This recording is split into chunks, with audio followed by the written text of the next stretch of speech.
Yeah, Mark actually had quicker hand speed than I thought he would, to be honest with you. Yeah, I thought, I've got to be honest with you, looking back at the fight, you take out those couple of hits in round two, I thought I won every round. I'm surprised so much has been made of that second round about, it's all we're talking about. I saw Tim Zhu get interviewed the other day, and someone asked if he got hit, and he almost started laughing. Of course you get hit in boxing, it's part of the sport. So Mark got me with a good right hand. And I remember seeing his face when I didn't go down, and he sort of come rushing back at me because he thought, oh God, this hasn't worked. And that sort of gave me a lot of confidence, to be honest, because I didn't go down. And he got me with a left hook in that round also. He got me one on the top of the head, but that one didn't do too much damage. He got one in the fifth round, which I sort of rolled my ankle at the same time. It looked like I stumbled, and I did stumble, but I thought at the end of the fight he might have got that second round because of the big shots he got me with. But again, if you're counting punches landed, I still think I landed more punches that round. So people want to concentrate on me getting hit, but I'm going to get hit. It's boxing. Throwing everything into these shots. So does Gallen.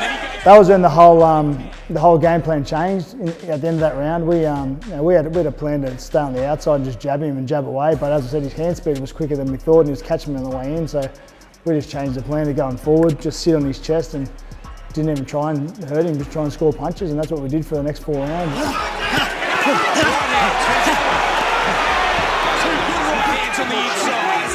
I said, one judge gave me all but 1 round, and the other 2 gave me 4 of the 6, which I thought was fairly clear.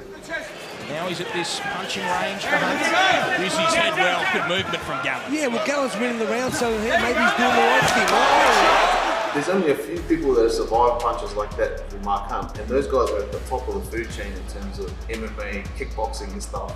You're actually someone that copped it, came back. How does that feel when you look back at it? So a few other people said that to me, and it doesn't worry me. I had a job to do that night. I do the job and I move on, and that's what I did. So I don't want to have my chin tested or my head tested to getting punched. And I'm coming up against a guy who can punch, Lucas Browne. So look, it gives me confidence. I was able to get in there and do it with someone like that. But at the end of the day, every fight's different. Every fight can be different. Now, if he had got me, maybe not on the top there, maybe got me on the chin, could have been a different story. But as I said, I don't want to find that out. I don't want to find out how good my chin is. Just want to get in there, avoid punches, and punch the other bloke more than he gets me. Big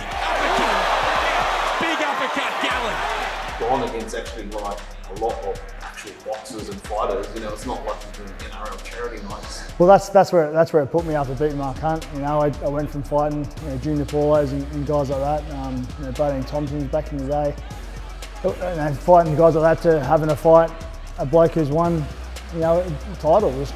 That's where it's put me, and they're the fights I have to have. I'm not concerned about my record at the end of the day. I'm not concerned if I get a loss, I get a loss. I'm doing that. I helped do that to launch Tim Zhu. He's flying at the moment, and now we've got a young bloke coming through named Liam Wilson. So hopefully we can do the same for him.